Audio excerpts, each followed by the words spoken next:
Are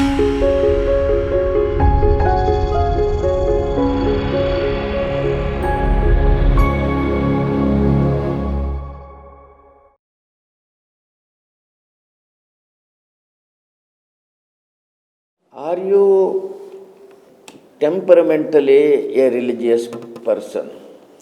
That's and then yeah.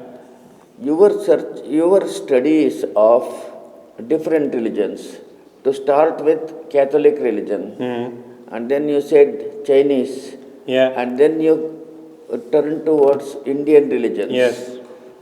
Was it academically motivated studies, or in order to satisfy your religious quest, did you come towards it? Well, the word religious quest for, at that age, let's say between 15 and 30, I was not really religious at all. But one factor is that I practiced oriental martial arts, karate, aikido, Tai Chi Chuan. That was one factor, certainly. So I met quite a few Chinese and Japanese teachers who themselves then were philosophically motivated by Taoism and Zen Buddhism. So that's one factor. Then, as for India, the first Indian guru I met was at 20.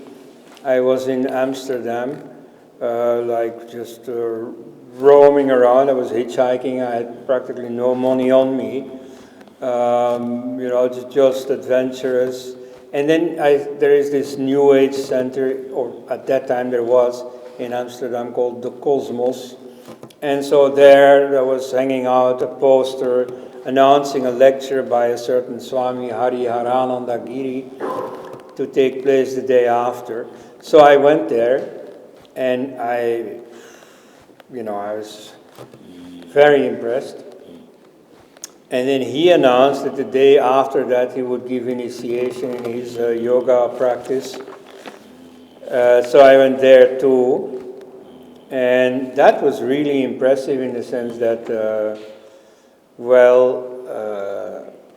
we were all sitting on the floor waiting for him to enter. And we were looking like to the front of the hall, not seeing what was happening at the back of the hall. Now, I am not a sensitive person at all. I have no intuition or any of those things. Nevertheless, then I really felt something changing in the air. There was an enormous goodness filling the hall. And so I looked back and, the Swami was coming in. And so that was my very first taste of it, I would say. I knew about yoga, of course. I had taken some courses, like at 18, I took a course of Hatha Yoga, together, in fact, with Mr. Jan Luijks, who has served as the ambassador of Belgium to India in the last few years. And that was interesting. And it's not like that changed me, that did something to me. Whereas when I met this Swamiji, now that was really impressive, and that did change my life. But so that's not something that I would explain like, religious temperament or so. It was just there. It surprised me. And I was not prepared for it. I had no preconceived, expectations or so. It just happened, and it was there.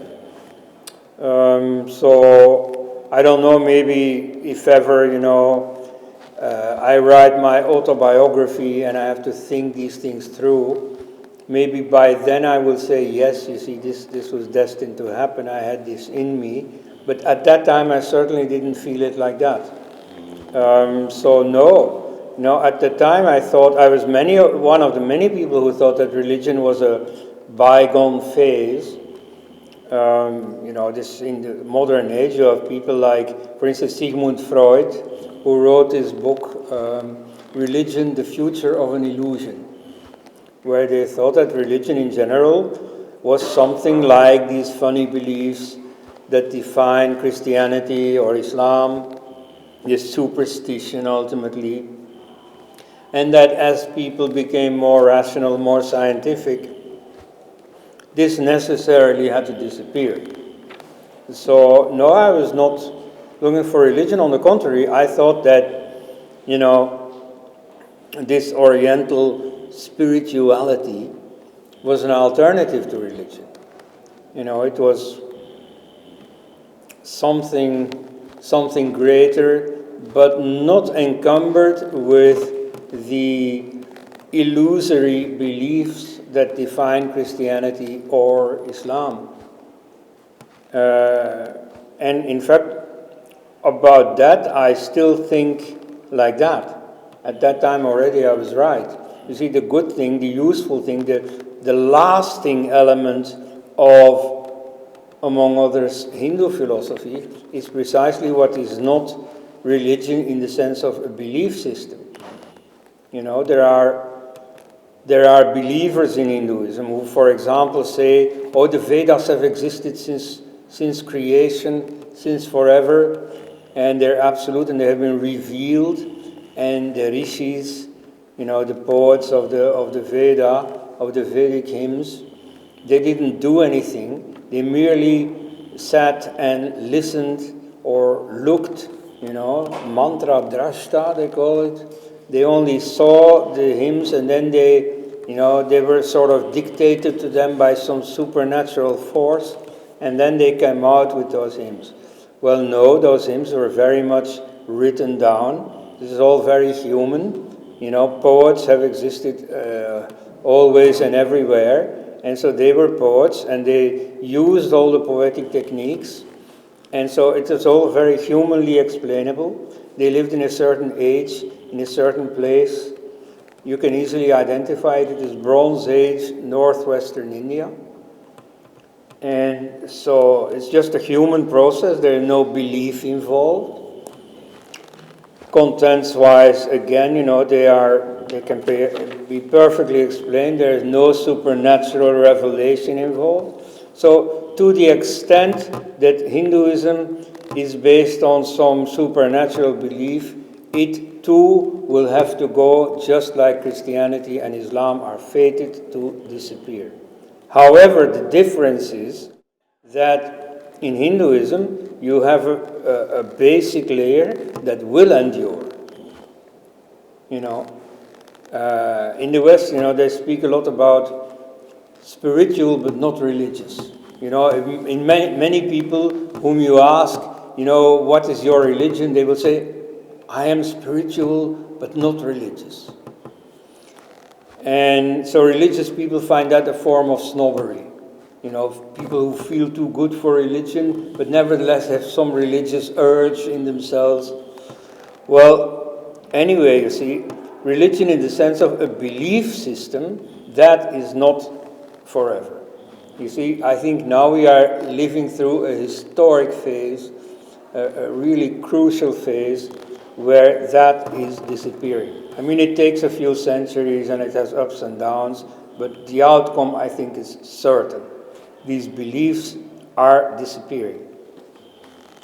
So that's already how I saw things when I was young, and I think that's correct. That's not because I've seen something that others haven't. No, I mean, that was a very common feeling of a whole generation, and that's correct as far as I can see. I mean, at a distance of like 40 years, I think, that we saw it correctly. And that's the situation of humanity as a whole. And so in different countries, we are at different stages in this evolution, but ultimately it's all the same. And the outcome is certain.